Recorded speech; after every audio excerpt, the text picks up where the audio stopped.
창세기 11장 10절에서 26절까지의 말씀입니다. 구약성경 13면에 있는 창세기 11장 10절에서 26절까지의 말씀을 제가 다 읽고 마지막 26절은 한 목소리로 함께 읽도록 하겠습니다. 창세기 11장 10절부터 26절까지 제가 다 읽고 마지막 26절은 한 목소리로 함께 읽도록 하겠습니다.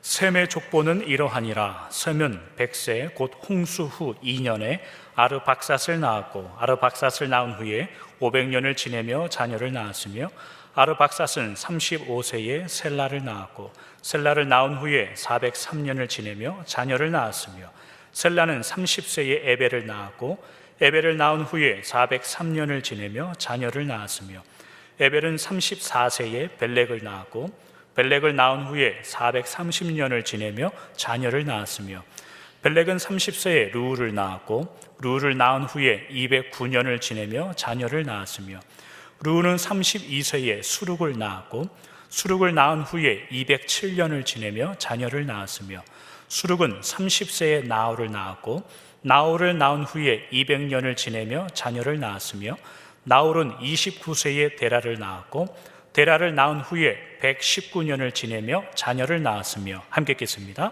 데라는 70세에 아브라함과 나홀과 하란을 낳았더라. 아멘.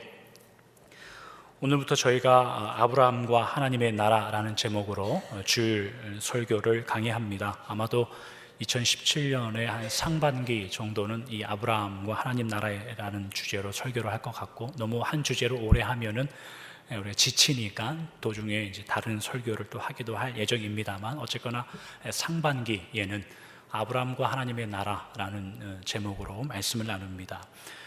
아브라함은 우리가 더 이상 이야기해도 안 해도 될 만큼 굉장히 유명한 믿음의 조상으로 알려져 있습니다. 구약이든지 신약이든지 믿음을 이야기하면 제일 먼저 거론 되시는 분이 아마도 이 아브라함이 아닐까 생각합니다. 이 아브라함의 인생과 그분의 믿음의 여정을 살펴보는 것에 있어서의 유익이라는 것은 차별 없는 하나님께서 그 아브라함을 믿음의 조상이 되기까지 인도하셨더라면, 그 하나님은 분명히 우리 역시 그렇게 인도해 주실 것이며, 우리 역시 하나님의 나라에 합당하게 살 수 있도록 은혜를 베풀어 주실 것이다 라는 그런 믿음, 그런 은혜를 받기 때문입니다. 아브라함이 실제로 주인공이 되어 성경에 등장하는 것은 창세기 12장부터 등장합니다. 그러나 오늘 저희가 11장부터 시작하는 이유는 아브라함의 이름, 지금은 아브라함이죠. 나중에 아브라함이 되는 거고, 아브라함의 이름이 오늘 본문 11장부터 등장하고 있기 때문에 그렇고, 또한 12장의 아브라함의 믿음의 여정을 살펴보기 전에 11장을 통해서 반드시 확인하고 가야 될 것이 거기에 있기 때문입니다. 이것을 이해해야지만 아브라함의 믿음의 인생을 이해할 수 있기 때문에 오늘 11장을 저희가 먼저 다뤄보려고 하는 겁니다. 창세기를 읽다 보면 하나님께서는 사람들, 인류라고 이야기하고 창조라고 이야기하면 하나님의 선택과 어떤 시작에 관한 이야기가 자주 등장합니다. 예를 들면 하나님께서 태초에 천지를 지으신 이후에 아담을 택하셨습니다. 아담을 택하신 이후에 이렇게 살라 하여서 하나님의 나라가 어떻게 되어야 되는가에 대한 이야기를 주었죠. 그러나 그 아담은 이제 우리가 잘 아는 선악과의 사건과 그 이후에 하나님의 아들들이 사람의 딸들과 결혼하는, 혼잡하게 되는 이런 일들을 통하여 하나님의 징계인 노아의 홍수를 경험합니다. 그렇게 해서 죄악된 인류가 멸절을 당합니다. 그러나 그렇게 끝나버리지 않고 하나님은 두 번째 선택을 하셨는데 그것이 노아였습니다. 하나님께서 노아를 선택하시고 노아 홍수를 끝낸 이후에 노아에게 나타나셔서 하나님이 약속하시고 주신 그 말씀은 하나님이 아담에게 주신 것과 같았습니다. 너는 세상에 충만하고 땅을 정복해라, 그런 이야기였죠. 그러나 그 선택과 그 하나님의 나라마저도 노아의 후손들이 바벨탑을 쌓으면서 다 무너진 겁니다. 그런 이후에 하나님은 아브라함을 선택했습니다. 이런 선택과 하나님의 이야기가 계속해서 반복적으로 흘러나옵니다. 그래서 아브라함을 선택한 이후에 하나님이 어떻게 하나님의 나라를 인도해 주시는가를 우리가 앞으로 살펴보려고 하는 겁니다. 그러나 이렇게 열거한 선택, 아담과 노아를 선택하신 그 하나님과 아브라함이 선택받는 장면을 비교해서 보면 거기에는 굉장한 차이가 있습니다. 어떤 차이냐면은 아담을 선택할 때는 하나님께서 그를 창조한 이후에 보시기에 심히 좋았더라라는 칭찬이 있습니다. 그러니까 택할 만하다라는 이제 근거가 거기에 있는 거예요. 노아를 선택할 때도 마찬가지입니다. 창세기 6장 8절, 9절 이런 데 보면 노아는 하나님께 은혜를 입었더라라는 표현들, 노아는 당대의 의인이었더라, 하나님께 은혜를 받아 완전한 자였더라, 이런 칭찬들이 거기에 나온단 말이죠.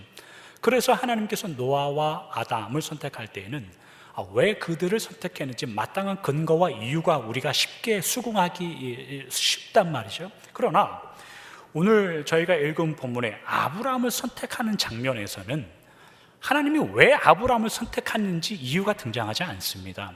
다만 저희가 읽었던 오늘 본문 같은 데 보면 노아의 후손들, 특별히 그 첫째 아들 셈의 후손들이 족보가 쭉 열거되고 있는데 거기에 맨 마지막에 아브라함이라는 이름이 등장하는 거예요. 그 후손들의 이름이 쭉 나오다가 아브람이라는 이름이 느닷없이 등장한다는 말이죠. 다시 말하면 우리가 앞으로 살펴볼 아브라함의 믿음의 여정 12장부터 시작하는 이 아브라함과 11장에 나오는 이 셈의 족보, 노아의 후손들의 족보에 아무런 연결이 없단 말입니다. 아브라함이 왜 선택되었는지, 왜 느닷없이 그가 믿음의 조상이 되었는지에 대한 아무런 근거가 나오지 않는단 말이에요. 믿음이 좋다, 당대의 완전한 자다, 보시기에 심히 좋았더라라는 말이 나오지 않는단 말이죠. 11장과 12장 사이에 전혀 연결점이 없다, 연결점이 없다라는 이것을 설교 마지막까지 여러분 기억하시고 설교 끝까지 들으셔야 됩니다. 오늘 굉장히 중요한 그 스테이먼이에요. 오늘 저희가 읽은 본문 창세기 11장 10절은 어떻게 시작하냐면 셈의 족보가 이러하니라 홍수 후 제2년에 이렇게 시작해요. 그러니까 노아와 노아의 가족들이 홍수가 다 끝난 다음에 방주 밖으로 나와서 2년이 지난 다음에, 그러니까 2해가 지난 다음에 노아의 첫째 아들인 셈의 자식들을 어떻게 낳았더라라는 것이 이제 오늘 저희가 읽었던 본문의 내용이에요. 근데 오늘 같은 본문들을 여러분들 집에서 개인적으로 혼자 읽으실 때 한쪽 이 마음 구석에 뭐를 가지고 계셔야 되냐면 노아라는 인물이에요. 노아.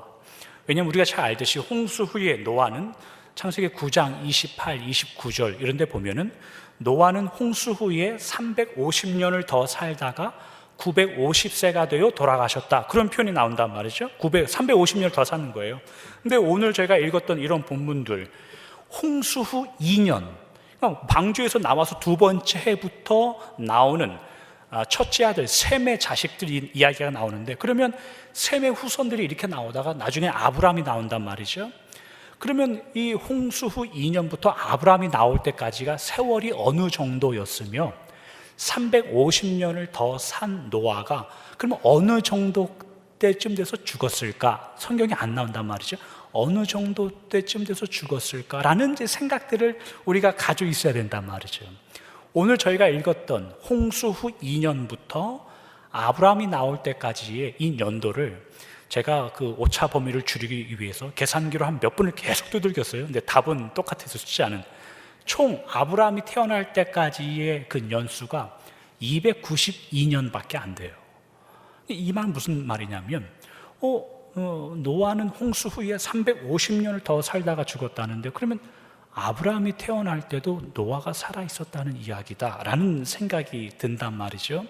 여러분들이 성경을 읽으실 때에 그러한 것은 늘 염두에 두고 읽으셔야 돼요. 노아는 그럼 뭐 하고 있었던가라는 생각들, 아니면 저에게 개인적으로 찾아오시면 제가 설명해 드릴 수도 있고, 나중에 성경 공부할 기회가 되면 이 부분을 설명하고, 오늘은 그게 중요한 게 아니니까 일단 넘어가고, 그것보다 저희가 먼저 아브라함의 인생을 이해하기 위해서 먼저 추적해야 될 게 있어요. 오늘 보면 그 11장 10절에 셈의 족보는 이러하니라 라고 시작하는데, 사실 이 노아의 첫째 아들 셈의 족보는 11장이 아니라 10장부터 시작하고 있었단 말이에요. 10장. 그게 어디냐면 10장 21, 22절이에요. 여러분들 화면에 없기 때문에 성경 함께 보면 좋겠습니다. 창세기 10장 21, 22절입니다. 셈은 에벨 온 자손의 조상이요 야벳의 형이라. 그에게도 자녀가 출생하였으니 셈의 아들은 엘람과 아수르와 아르박삿과 룻과 아람이요. 이렇게 해서 셈의 후손들 이름이 거기 쭉 열게 된단 말이죠. 아브라함이 끼어있는 이 조상들, 셈의 족보가 10장부터 시작해서 이미 열거되어 가고 있는 중이에요.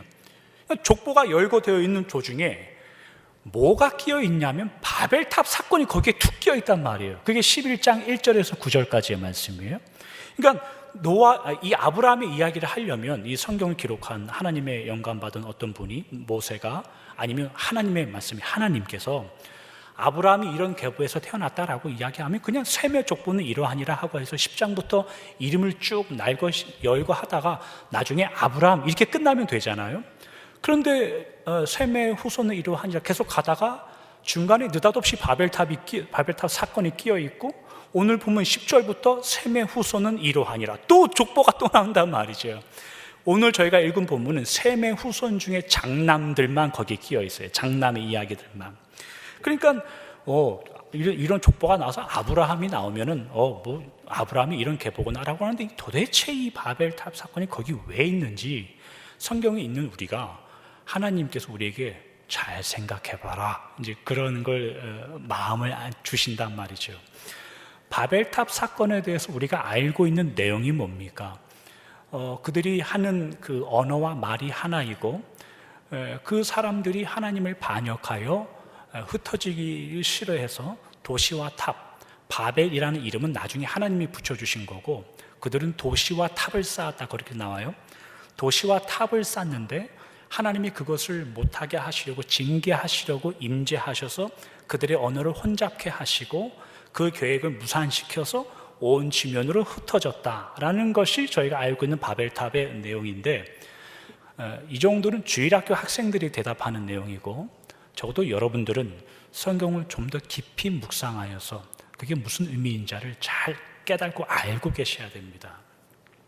일전에 나눈 기억이 나는데 이 11장 1절의 바벨탑 사건 1절에 온 땅의 언어가 하나요 말이 하나다라고 이야기할 때는 언어와 말이 우리가 하는 language, 언어가 아니라고 그때 설명해 드린 기억이 납니다. 언어가 하나다라고 할 때 언어라는 것은 샤파라는 히브리어예요. 샤파라는 뜻은 뭐냐면 주둥이라는 뜻이에요. 주둥이라는 뜻이고 언어, 이 말이라는 뜻은 뭐냐면 히브리어로 다말이라는 건데 이 다발이라는 건데 다발은 말, 우리가 흔히 말하는 말이라는 뜻이에요.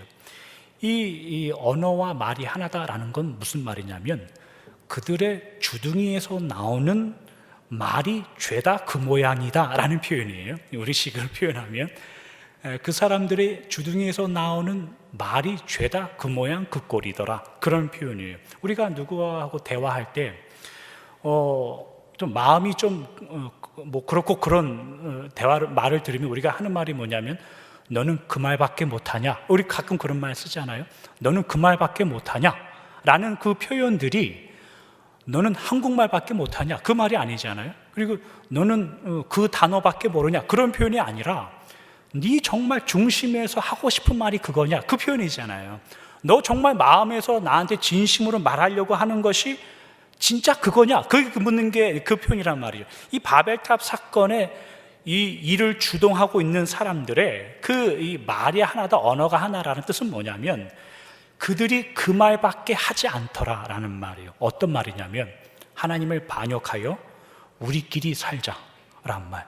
하나님의 말에 순종하지 말고 우리끼리 여기서 잘 살자. 그게 언어와 말이 하나라는 뜻. 그들의 주둥이에서 나오는 말이 하나다라는 뜻이에요. 하나님께서 바벨탑 사건을 통하여 그들의 말을 흩었다, 언어를 흩었다라는 것은 그들이 그렇게 입을 모으는 죄악된 마음들을 흩었다는 뜻이에요. 그렇게 해서 흩어지는, 여러분 생각해 보십시오. 마음이 악한 죄인들은 한국말과 영어를 한다고 손치죠. 그럼 말이 안 통한다고 돌아갈까요? 그렇지 않습니다. 아마도 솔짓, 발짓 다 하면서 바벨탑을 분명히 쌓았을 겁니다. 그러나 하나님께서 마음을 흩으셔서 야, 우리가 꼭 이거 쌓아야 되냐? 엄마 뭔 소리야, 엄마 싸야지. 나 갑자기 오늘 아침에 일어나니까 싸고 싶은 마음이 없어졌는데 나는 안 쌀래, 난 갈래. 결국 갔다는 뜻이에요. 그게 마음을 혼잡케 했다는 뜻이에요. 또 하나 이런 바벨탑 사건들을 결과들을 여러분들이 생각할 때 마음 한 구석에 날 늘 기억하셔야 되냐면 노아의 후손들의 말이 많아졌다라는 표현들, 그리고 노아의 후손들이 흩어졌다라는 표현, 이런 것들은 하나님께서 바벨탑 사건 이전에 노아에게 주신 축복의 내용들이에요. 축복의 내용. 예를 들면 창세기 10장 5절, 20절, 31절 이런 말씀을 주의해서 보십시오. 5절, 20절, 31절. 이들로부터 여러 나라 백성으로 나뉘어서 각기 언어와 종족과 나라대로 바닷가의 땅에 머물렀더라. 이들은 함의 자손이라. 각기 족속과 언어와 지방과 나라대로였더라. 이들은 셈의 자손이니 그 족속과 언어와 지방과 나라대로였더라. 이런 게 나와요. 노아의 세 아들 셈과 함과 야벳이 그들이 후손들이 각각 언어와, 여기 나오는 언어가 히브리어로 라손이란 말인데 이게 language란 뜻이에요. 우리가 말하는 한국말, 영어 이런 뜻이에요. 이 세 아들의 후손, 셈과 함과 야벳 후손들이 그들이 시간의 흐름에 따라 각기의 문화를 가지고 흩어져서 자기네들의 나라를 세웠다는 뜻이에요. 자기의 온 language를 갖고 민족에 따라 방언을 했다는 뜻이에요.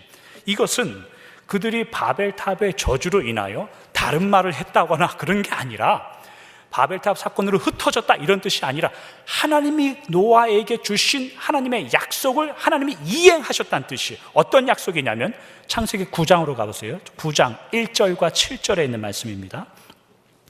하나님이 노아와 그 아들들에게 복을 주시며 그들에게 이르시되 생육하고 번성하여 땅에 충만하라. 너희는 생육하고 번성하며 땅에 가득하여 그 중에서 번성하라 하였더라. 땅에 흩어져 번성하여 자기 부족 나라들별로 뜻을 가지고 문화를 가지고 살게 된 노아의 후손들은 하나님께서 그들의 아버지 조상 노아에게 주신 그 하나님의 약속을 이루어서 진행된 결과로 나오는 거지 바벨탑 사건의 결과가 아니란 뜻이에요. 바벨탑 사건의 언어 때문에 언어가 생긴 것도 아니고 그래서 우리가 미국에 살면서 영어로 고생하는 것도 아니고 온 지면에 흩어져 사는 것도 하나님의 은혜로 이미 이루어졌다라는 뜻이에요.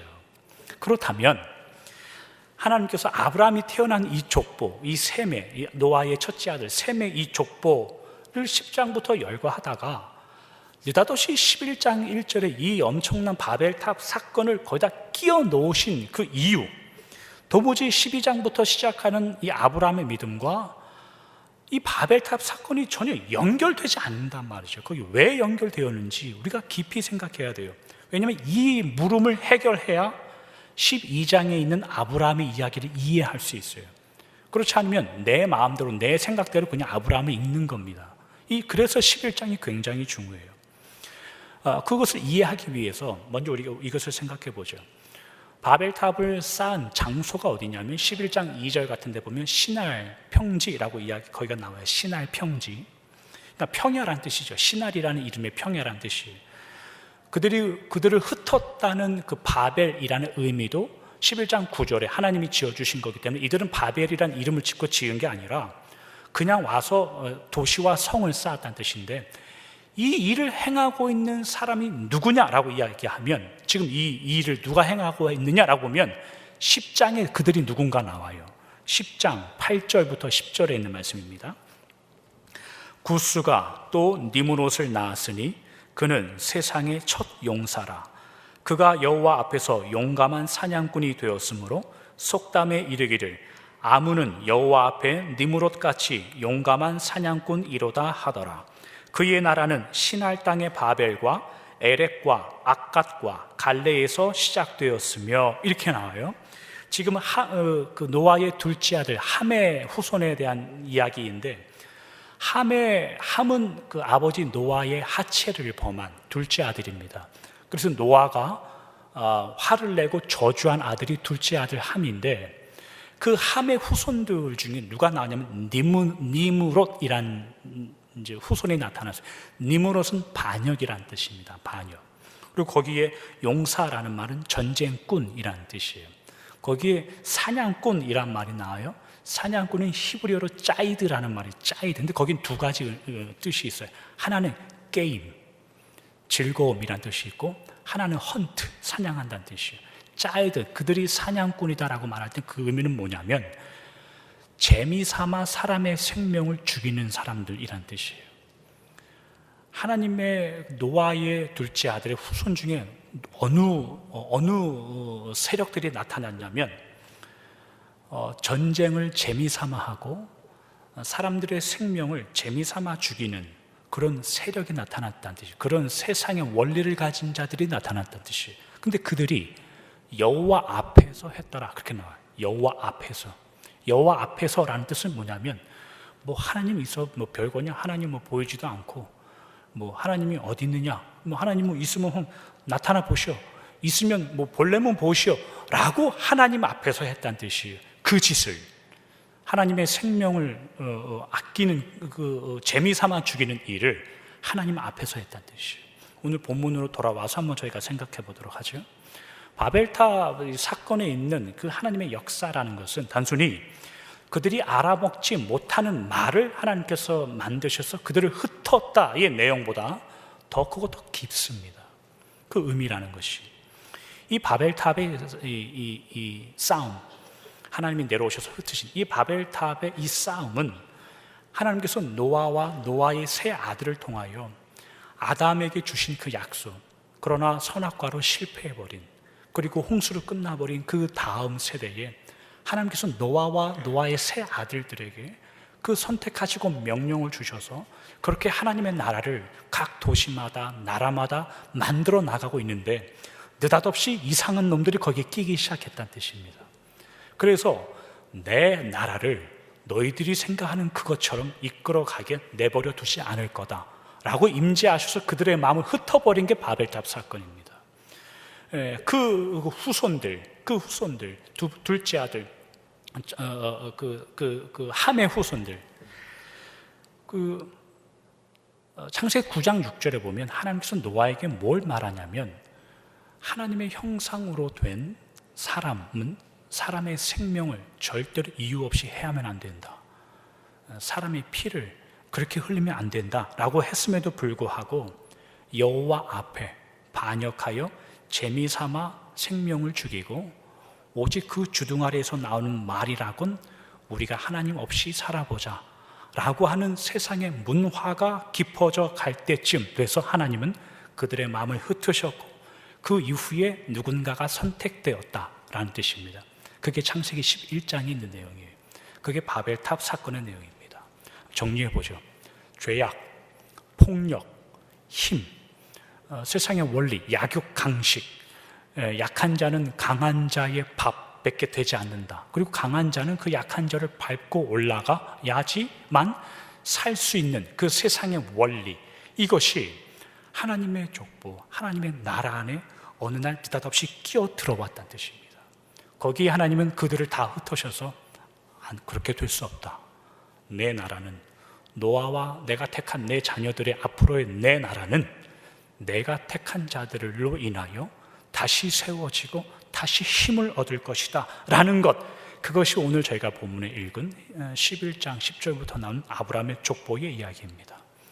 설교 서두에 그 셈의 족보 연도와 노아가 홍수 후에 어디까지 살았을까를 염두에 두시라고 여러분들이 말씀드렸는데, 앞으로도 계속 여기에 기록된 그 셈의 족보의 연도와 노아의 나이를 계산해 보면 노아가 죽은 지 2년 후에 아브라함이 태어납니다.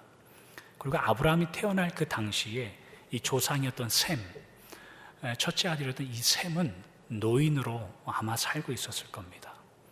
문제는 아브라함이 어디서 태어나냐면 다음 주에 저희가 살펴보겠지만 갈대아 우르에서 태어납니다. 이것도 큰 문제예요. 왜 갈대아 우르, 그 바벨론의 우상을 섬겼던 동네에 아브라함이 살고 있었고 왜 거기서 우상을 섬기는 가문에 아브라함이 살고 있었는지, 이것도 큰 질문거리인데 다음 주에 계속 저희가 살펴보도록 하죠. 12장에 아브라함의 믿음의 이야기가 시작하는데 11장에 전혀 연결될 것 같지 않은 이 바벨탑 사건과 셈의 후손에 대한 이야기의 연결은 그겁니다. 연결점, 성경이 말하고자 하는 연결점. 아담에게 주었던 그 선택과 책임, 그것이 무너졌습니다. 그리고 노아와 그의 후손들에게 준 책임, 그게 지금 어느 위기에 봉착했냐면 힘의 원리, 권력과 싸움과 투쟁, 잡아먹어야 살아낼 수 있는, 내가 저 사람을 짓밟고 올라가야 내가 살아남을 수 있는 세상의 원리로 바뀌기 시작했습니다. 그 가운데 하나님은 내 나라는 내가 택한 자로 인하여 내가 그 나라를 다시 한번 세워나가겠다라고 하시는 하나님의 선언입니다. 그게 아브라함의 탄생입니다. 아담과 노아에게 주신 하나님의 약속은 어떤 거냐면 너는 생육하고 번성해라, 그거예요. 너희는 생육하고 번성하고 땅에 충만하라. 그러나 12장에 하나님께서 아브라함에게 나타나셔서 하시는 약속은 뭐냐면 내가 너로 이렇게 바뀝니다. 내가 너로 만국의 열비가 아버지가 되게 해주겠다. 이 약속의 주체가 바뀝니다. 너희는 에서 내가 너로 바뀝니다. 그게 아브라함의 처음의 시작이었어요. 아브라함의 시작은 이렇게 시작됩니다. 아브라함은 그렇게 선택되었습니다. 아브라함이 다른 사람들보다 뛰어나서 선택되었을까요? 그렇지 않을 겁니다. 다른 사람들보다 능력이 많아서 선택되었을까요? 그렇지 않습니다. 이 말은 꼭 기억하십시오. 그러면 믿음이 좋아서였을까요? 그렇지 않습니다. 아브라함은 12장 1절에 믿음으로 갈대아 본토 친척 아비집을 떠나지 않습니다. 믿음이 없이 떠납니다. 두려워서 떠났다는 소리입니다. 다음 주에 저희가 계속 살펴보겠지만 그것이 아브라함의 시작입니다. 그리고 성경이 말하는 바는, 그리고 저희가 아브라함을 살펴보는 이유는 그런 하나님의 선택과 역사와 성실하심의 결과라는 것이 비단 아브라함의 일과 문제뿐만이 아니라 그 변치 않는 하나님이 그 아브라함을 그렇게 인도하셨다면 그 인도하심과 역사가 우리의 것이 될 거다라는 그 말씀을 하나님께서 하고 계신 겁니다. 구약의 이스라엘이 회개하지 않아서 바벨론으로 포로로 끌고 가고 너희들 다 죽을 것이다 라고 이야기할 때에 그 마음에 두려움을 갖는 이스라엘에게 하나님은 이사야 선지자를 통해서 위로함을 주시는데 그 위로함을 아브라함을 통해서 위로하는 장면이 나와요. 이사야 51장 1절과 2절인데 제가 읽어드릴게요. 이사야 51장 1절과 2절입니다. 의를 따르며 여호와를 찾아 구하는 너희는 내게 들을지어다. 너희를 떠낸 반석과 너희를 파낸 우묵한 구덩이를 생각하여 보라. 너희의 조상 아브라함과 너희를 낳은 사라를 생각하여 보라. 아브라함이 혼자 있을 때에 내가 그를 부르고 그에게 복을 주어 창성하게 하였느니라. 여호와를 찾는 내 자녀들아 잘 들어라, 그런 소리예요. 왜 여호와를 찾냐면 포로로 끌려가서 죽으니까, 두려우니까, 힘드니까 여호와를 찾는데, 하나님을 찾는데, 하나님은 뭐라고 표현하냐면 반석에서 떨어져 나온 너희들이란 표현을 써요. 그 말은 하나님에게서 떨어져 나와서 불쌍하고 죽는 것에 두려워 떠는 그런 환경에 있는 얘들아, 구덩이에서 파내어져 버린 이란 뜻. 그 무리에서 떨어져 나와 두려워하고 떨고 있는 너희들아, 내가 너희를 어떻게 인도하는지 잘 봐라. 아브라함을 생각해보고 사라를 생각해봐라. 내가 그들을 불렀을 때에 그들은 혼자 있었다. 그러나 나중에는 창성했다, 창대해졌다, 이렇게 이야기해요. 그들이 아브라함이 불려질 때 혼자 있었다라는 표현은 가족이 없다라는 표현이 아니죠. 가족이 많았습니다. 가족이 없다라는 표현이 아니라 오직 아브라함을 불러내요. 그가 아브라함 되게 이끈 그 존재는 오직 나밖에 없었다라는 뜻입니다. 그러니 너희들도 나를 기대어 살아야 된다. 바벨론의 포로로 끌려가더라도 나를 의지하여 살아가야 된다라는 겁니다. 그게 하나님께서 아브라함에게 주셨던 길이었고 이스라엘에게 주셨던 하나님의 인도하심이었고 오늘날 우리에게 주시는 하나님의 인도하심입니다. 아브라함의 하나님이 이삭의 하나님이 되고 그 이삭의 하나님이 야곱의 하나님이 됩니다. 그 야곱의 하나님은 우리의 하나님이 됩니다. 아브라함보다 12장 1절에 나오는 아브라함의 믿음보다 저는 여러분들의 믿음이 훨씬 더 훌륭하다고 믿는 사람입니다. 여러분들 스스로가 그렇게 생각하지 않더라도 그럽니다. 그러면 그런지 아시면 되는 겁니다. 여러분들이 훨씬 더 낫습니다. 그리고 아브라함이 거기까지 가는데 여러분들은 어디까지 갈까? 기대하여서 하셔야 됩니다. 그게 아브라함이 우리에게 주는 은혜라는 뜻이죠. 다음 이야기는 다음 주에 계속하도록 하고 오늘은 여기서 말씀을 정리하도록 하겠습니다. 아브라함의 그 시작이 그렇게 시작하는 거예요. 그의 믿음과 그의 믿음의 아버지로서의 그 역사를 다루기 전에 우리가 11장에 나오는 그 아브라함의 선조들의 그 수준과 그들의 삶이 얼마나 무서웠는지 11장이 우리에게 확인을 시켜줍니다. 하나님을 떠난 자들이 힘, 폭력, 권력 그러한 것으로 하나님의 나라를 바꿔버리려고 하는 그 타이밍에 하나님은 또 다른 힘과 권력과 폭력을 들어서 그 죄악들을 물리치는 게 아니라 그저 잠잠하게 어느 구석에 있는 한 사람을 선택했다 이 말입니다. 그래서 그 사람을 통해서 하나님의 나라를 역전시켰다 이겁니다. 절대로 하나님은 권력과 힘 앞에 권력과 힘으로 함께 맞서 싸운 적 한 번도 없습니다. 그것이 도살장에 끌려가는 어린 양 같은 예수님으로 증거되었죠. 하나님의 나라의 힘은 거기에 있다는 뜻입니다. 우리 이야기를 하자면 여러분들이 우리가 살면서 힘을 얻고 권력을 얻고 어떤 남부럽지 않게 살려고 하는 그 내용들이 세상 사람들이 가져 확보하여서 세상 사람들이 가져서 드러내려고 하는 어떤 것으로 한다면 우리는 굉장히 가난하다는 뜻입니다. 가난한 믿음이란 뜻이에요. 하나님이 무엇으로 하나님의 나라를 강력하게 만들었으며 하나님이 무엇으로 하나님의 나라를 완성해 갔느냐면 하나님의 성실함이었습니다. 내가 택한 자를 보라. 그가 어떻게 믿음 없는 가운데에서 믿음의 조상이 되는지를 확인해라. 여러분들은 훌륭합니다. 여러분들을 통해서도 하나님이 일하실 거고 여러분들을 통해서도 하나님이 역사하실 겁니다. 그러니 아브라함의 인생에 주목하시고 아브라함의 인생을 이끌어 가신 하나님께 더 주목하시고 여러분들을 되게 하시는 하나님께 더 주목하셔서 돌아오는 한 주를 여유 있게 돌아오는 한 주를 세상 사람들처럼 째째하지 않게 하나님을 믿는 자처럼 살아가시길 주님의 이름으로 축원합니다.